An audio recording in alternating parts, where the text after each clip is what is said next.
How to fix Honeywell Thermostat blank screen. Check for power supply issues by ensuring the thermostat is connected to power and that the circuit breaker has not tripped. Power cycle the thermostat by switching off its breaker for 20 to 30 seconds and turning it back on. Inspect the electric panel for a blown fuse and replace it if needed.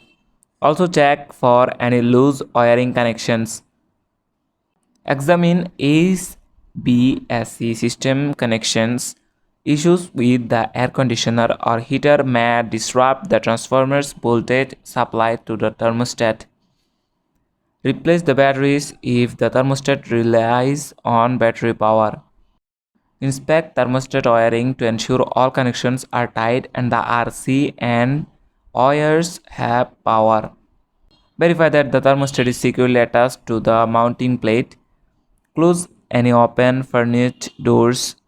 Ensure no foreign materials are on the contact points. If the above steps don't resolve the issues, the thermostat may be damaged or malfunctioning due to age. Consider a professional inspection for potential replacement with an up-to-date model if persistent issues remain. That's it. Thanks for watching the video.